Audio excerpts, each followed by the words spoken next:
अस्सलाम वालेकुम friends, welcome to my plant world. Friends, ये जो खूबसूरत सा फ्लावरिंग प्लांट इस वक्त मैं आपको दिखा रही हूँ, ये प्लांट है साइक्लमन पर्सिकम का।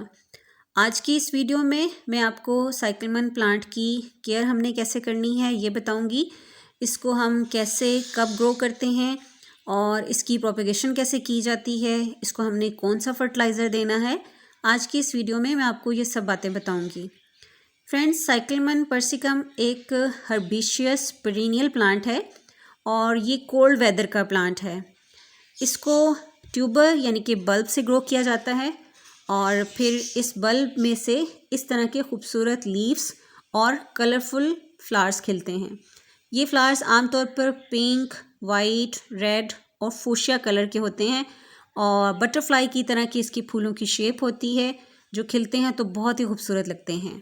इसके जो लीव्स हैं ये भी बहुत खूबसूरत हैं। डार्क ग्रीन कलर्स के हार्ट शेप के इसके लीव्स होते हैं जिस पर ये सिल्वर ग्रे सी कलर की मार्किंग होती है और इस मार्किंग या इस पैटर्न की वजह से इसके लीव्स देखने में बहुत ही खूबसूरत लगते हैं। और अगर फूल ना भी खिले हुए हों तो भी इसके फ्लावर्स इसका प्लांट जो है वो बहुत खूबसूरत लगता है।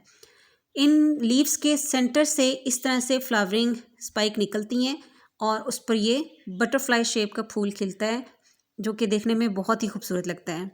फ्रेंड्स, ये प्लांट अक्टूबर से नर्सरी पर आपको मिलने लगता है और जब भी आप इस प्लांट को ख़रीदें नर्सरी से तो कोशिश करें कि ऐसा प्लांट ख़रीदें जिसमें ज़्यादा फ्लावरिंग ना हुई हुई हो, उसमें बर्ड्स बनी हुई हों लेकिन खिले हुए ना हों। जैसे कि ये मेरा प्लांट है तो इस वक्त ये देखें, मैं आपको इस वक्त दिखा रही हूँ, इसमें भी 3-4 ही फूल खिले हुए हैं इसमें।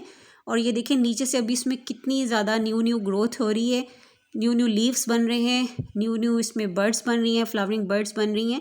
ये दोनों पॉट जो मैंने लिए हैं ये इसी तरह के लिए हैं जिसमें अभी ज़्यादा फ्लावरिंग नहीं हुई है, क्योंकि ये दिसंबर से लेकर मार्च तक ये प्लांट जो है वो ब्लूम करता रहता है। इसलिए आपने कोशिश करनी है कि ऐसा ही प्लांट परचेज़ करना है जिसमें कि अभी न्यू बर्ड्स और न्यू लीव्स बन रहे हों। फ्रेंड्स, इसके बल्ब्स आमतौर पर नर्सरी पर नहीं मिलते, ये इसी तरह से पॉटेड प्लांट ही आपको मिलता है। हमारे यहाँ भी नर्सरी पर ये इसी तरह से प्लांट मिलता है। और ये देखिए इसमें कितनी खूबसूरत इसकी ये बर्ड्स बनी हुई हैं। जब ये इसकी बर्ड्स भी खिलती हैं, ऐसे बनना शुरू होती हैं, तो भी ये देखने में बहुत खूबसूरत लगती हैं। अब ये देखें, ये जो फूशिया कलर वाला प्लांट है इसकी बर्ड्स जो हैं वो फूशिया कलर में हैं। ये देखें कितनी खूबसूरत इसकी शेप है। और ये जो पिंक और वाइट में था उसकी वाइट कलर की बर्ड्स स्टार्टिंग में बनती हैं। फ्रेंड्स, साइक्लमन प्लांट की हाइट आमतौर पर 6 से 9 इंच तक टॉल होता है और इतना ही ये प्लांट चौड़ाई में फैलता है। इसलिए इसको आप 4 से 8 इंच के पॉट में इजीली ग्रो कर सकते हैं। मैंने इसका पॉट चेंज नहीं किया है, बल्कि जैसे मुझे नर्सरी में जिन पॉट्स में मिला था उसी में ही मैंने इनको लगा रहने दिया है और कोई इसकी मैंने सॉइल वॉइल भी चेंज नहीं की है। फ्रेंड्स, साइक्लमन को इजीली आप इंडोर भी ग्रो कर सकते हैं और इंडोर 2 से 3 माह तक इसके फूल जो हैं वो खिलते रहते हैं और बस आपने ये ख्याल करना है कि ब्राइट लाइट में इसको रखें। फ्रेंड्स, फूल खिलने के बाद जब फूल स्प्रेंट होने लगता है तो उसमें इस तरह से सीड पॉड्स बनना शुरू हो जाते हैं और ये काफ़ी तेज़ी से बनते हैं। ये देखें, आपको इसकी वाज़ेह पहचान होगी, जो इसकी फ्लावरिंग बर्ड होती है उसकी नोक बनी हुई होती है, जबकि ये जो इसका सीड पॉड होता है ये राउंड शेप का होता है। इसमें बहुत आसानी से और बहुत तेज़ी से सीड पॉड्स बनते हैं। इसलिए आपने अच्छी फ्लावरिंग लेने के लिए इस पर जैसे ही सीड पॉड्स बनने लगें तो इसको डेड हेड करते रहें ताकि प्लांट अपनी एनर्जी जो है वो न्यू फ्लावर्स और न्यू बर्ड्स बनाने में सर्व करे और प्लांट जो है वो हमें अच्छी फ्लावरिंग दे सके। फ्रेंड्स, साइक्लमन की 20 से ज़्यादा स्पीशीज़ हैं और इसमें एक मिनिएचर वैरायटी भी आती है जो कि आमतौर पर टेरेरियम में लगाई जाती है। हमारे यहाँ नर्सरी पर आमतौर पर इसकी यही वैरायटी मिलती है और इन दोनों में नर्सरी पर आपको आसानी से इसके प्लांट्स जो हैं वो मिल जाएंगे, तैयार प्लांट्स मिलेंगे। और ये ठंडे इलाकों में बेसिकली प्लांट्स तैयार होते हैं और ठंडे इलाकों में तैयार होने के बाद फिर हमारे इलाकों में ये ईज़िली मिलते हैं। इसका एक प्लांट, ये एक्सपेंसिव प्लांट होता है, इसका एक प्लांट हमें 500 से लेके 800 तक मिलता है, डिपेंड करता है प्लांट की साइज़ पर। तो जितना बड़ा और हेल्दी प्लांट होगा उतनी ज़्यादा इसकी प्राइस होगी। फ्रेंड्स, इसकी अगर हम केयर की बात करें तो पहले हम बात करते हैं इसकी सॉइल की। इसके लिए जो सॉइल मिक्सचर तैयार करना है वो ऑर्गेनिकली रिच होना चाहिए, वेल ड्रेन सॉइल होना चाहिए, क्योंकि ये एक बल्बस प्लांट है। मैं तो इसका सॉइल मिक्सचर चेंज नहीं कर रही, मैं इसको इसी पॉट में ही रहने दूंगी, क्योंकि जहाँ पर ये तैयार किया गया है उन्होंने काफ़ी अच्छी इसमें सॉइल मिक्सचर तैयार किया है और उसमें काफ़ी अच्छी ग्रोथ हो रही है। लेकिन अगर आप इसका बल्ब लेते हैं या भी ऐसा प्लांट लेते हैं जिसमें ज़्यादा ग्रोथ नहीं है, तो उसके लिए आपने जो भी इसके लिए सॉइल तैयार करनी है वो ऑर्गेनिकली रिच होनी चाहिए, वेल ड्रेन सॉइल होनी चाहिए, जिसमें पानी ठहरता ना हो, क्योंकि ये एक बल्बस प्लांट है। और पानी आपने इसको मॉडरेटली देना है, एक दफ़ा अच्छे से पानी दे देना है। और उसके बाद ओवर वाटरिंग इसमें बिल्कुल भी नहीं करनी है, क्योंकि ये प्लांट ओवर वाटरिंग को बिल्कुल बर्दाश्त नहीं करता और ओवर वाटरिंग से इसका जो बल्ब है वो रॉट हो जाता है।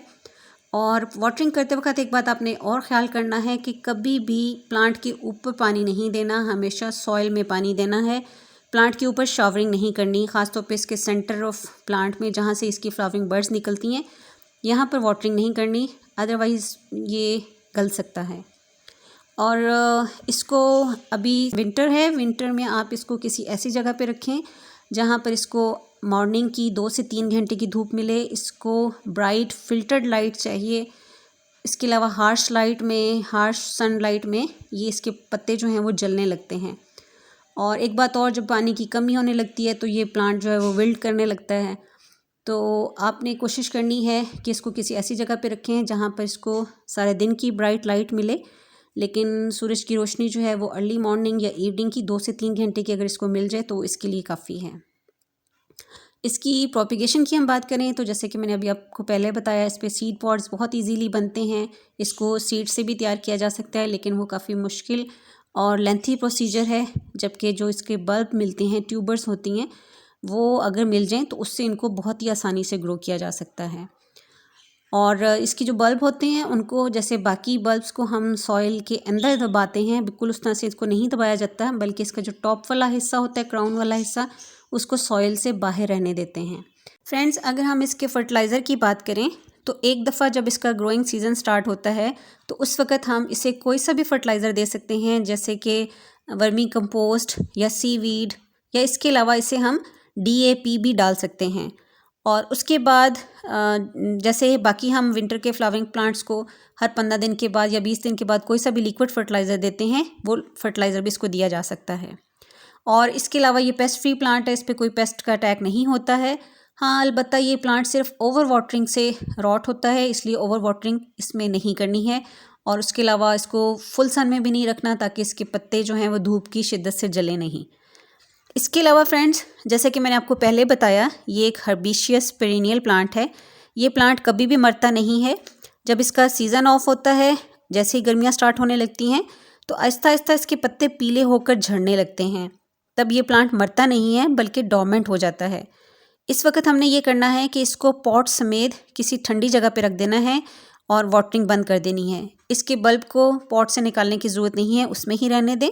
और फिर जब सितंबर अक्टूबर में इसको दोबारा इसके पॉट को निकालें और इसमें वाटरिंग देना स्टार्ट कर दें, तो उस वक्त फिर इसमें दोबारा से लीव्स आना शुरू हो जाएंगे और प्लांट अपनी ग्रोथ स्टार्ट कर देगा। और इस तरह से इसका ये साइकिल जो है वो चलता रहेगा। उस वक्त आप इसको रिपॉट भी कर सकते हैं नई सॉइल में। तो इस तरह से ये प्लांट कभी भी मरता नहीं है।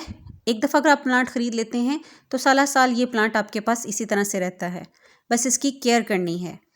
आई होप फ्रेंड्स, आपको आज की ये वीडियो अच्छी लगी होगी और जो इन्फॉर्मेशन मैंने आपको साइक्लमन पर्सिकम के बारे में दी है वो इन्फॉर्मेटिव लगी होगी। अगर आपको मेरी आज की ये वीडियो अच्छी लगे तो इसको लाइक करें, और अगर आप मेरे चैनल पे न्यू हैं तो मेरे चैनल को सब्सक्राइब करें। Thanks for watching.